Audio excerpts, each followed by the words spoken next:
President of Kenya, His Excellency Dr. William Ruto, our Bishop Dr. Ken Kamau, na Wakristo wenzangu. Bwana Yesu asifiwe. Amen. God is good and all the time. Rais wetu, saa zingine tukiwa na wewe tunakuwa wachache kwa maneno, kwa sababu sisi tunakuja tu to prepare the way. But I want to say that today I am a very blessed person. For me to have come to this church today, mimi naona ni kama hata kuleta rais ni Mungu alifanya hiyo jia nishiriki na nyinyi siku ya leo. And I want to laud the quality of praise and worship that I have seen in this church.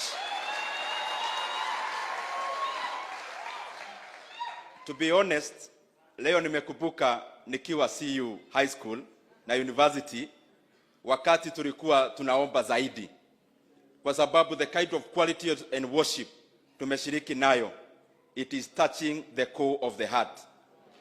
So to our teams who have led us, asanteni sana. You already did a lot of preaching before even the bishop came to conclude.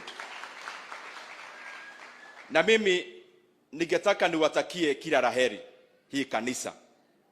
Nikikaa hapa chini sijaona hii kanisa hii ambayo tuko hapa siku ya leo peke yake.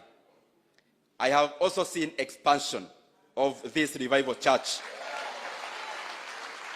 And not just in terms of preaching. Mimi nimeona hata hii kanisa, nimeona pale kuna Look Up TV. I have seen even more. Bishop, I am sure you have capacity kulingana na ile favor Mungu amekupea of even establishing education institutions. As you are preaching here, mimi nikikuangalia nimeona mtu kama Bishop Oyedepo akipreach hapa. Ile maneno Mungu amemjalia akafanya pale Nigeria, nimeona pia wewe Mungu amekupea kibali ya kupeleka hii kanisa na ministry mbele. Nikitaka nitoe shukrani zangu za roho kwa wanadagoreti wote kwa kuchagua rais wetu. Tulikuja hapa siku mingi tukiomba kura.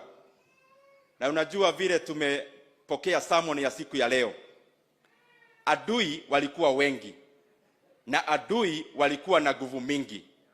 Lakini sisi kuwa hapa siku ya leo tukileta rais wetu akiwa rais, mimi naona ya kwamba ile sermon tumepata siku ya leo, we have a walking testimony in the name of our president.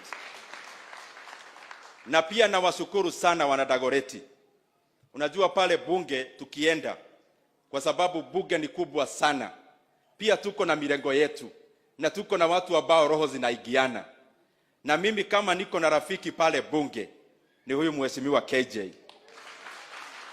Mimi nataka niwashukuru sana kwa kuchagua KJ, lakini mimi pia natoa onyo kidogo. Huyu KJ ni mwanakamati na chairman wa ICT yote ya Kenya pale bunge. Lakini mimi nataka nitume bishop. Ukiongea na KJ, unajua mimi nasaidia rais wetu kama chairman wa budget pale bunge. Uambie KJ aache kuja ananyakua budget yote ya nchi alete Dagoretti South. KJ iko other 289 constituencies. Tafadhali wacha kuchukua yote unaleta hapa. Kwa sababu anakujanga juu yeye ni rafiki. Tukiongea anataja barabara. Tukiongea ananiambia rais hata hii amepitisha. I want to tell you, you have a very hardworking MP ambaye anawatetea na anawaletea maendeleo. Ya mwisho, rais wetu, mimi nashukuru Mungu nimepata nafasi ya kufanya kazi kwa karibu sana na wewe. And there are several things that I have seen working closely with you. One is that the destinies of nations are not predicated on wishes. The deliberate decisions of a leader are the ones that define where a country goes and the future of a country. Na pia hiyo nikiangalia, nikisoma na wewe, I have also seen that the countries we try to emulate, including a country like China, it never grew by wishful thinking of the leader. It grew by the deliberate policies, and especially of Deng Xiaoping from 1978, where he opened up China and came up with new policies.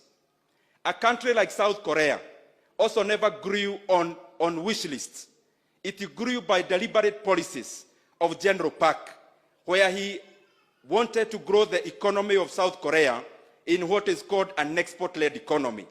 And in fact, he established a committee to enhance the exports of South Korea. And in all the 19 years he was the leader of South Korea, he never missed any of the monthly meetings of that committee. Mr. President, when we took over, we had long meetings, including with the majority leader and our treasury. And the truth of the matter is that Kenya was in red. Kenya was in a cliff. Lakini wewe ukatueleza, hata tukiendelea kulalamika, hatujisaidii. Ukatuambia tukuje shati na tuingie kwa kazi. And out of that, Mr. President, and your wise, deliberate policies, Kenya is now not on the cliff again. You have been able to stabilize our economy. Mr. President, actually in this year of 2023, beyond the other problems we have in the economy, Kenya was actually the 29th fastest growing economy in the world. Mr. President, you have been able to work around our debt. You are no longer under distress. We are now able to fulfill our obligations, and we are almost taking off. Mr. President, when we took over, inflation was very high. You have been able to stabilize our inflation actually within our limit. We have set a limit of 7.5, 2.5 to 7.5. We are already below that because of deliberate policies. Mr. President, also, you told us that for a country to grow, we have to focus not on consumption, not on consumption, but on production. And you never stopped there. You actually walked the talk. That is why in all the spheres of production, you have been able to incentivize primary production by way of fertilizer, by way of mining, will be coming up very strongly, by way of forestry, by way of fisheries. Also in the industry, you are doing deliberate decisions and policies around industry, around aggregation parks, around industrial parks, around enhancing our EPZs. These are the deliberate policies you are putting in place. Also in the tertiary level of production, Mr. President, you have invested a lot of money in IT and also other areas around tertiary production. But also, you told us that to build a cohesive economy, beyond growing the economy, we have to build an egalitarian society, an equal society. And that is why you are investing money in the healthcare, because these are shared services. You are also investing a lot of money in education, so that even as we grow the economy, we continue to bring all the hearts and all the brains of the Kenyan youth into building our country.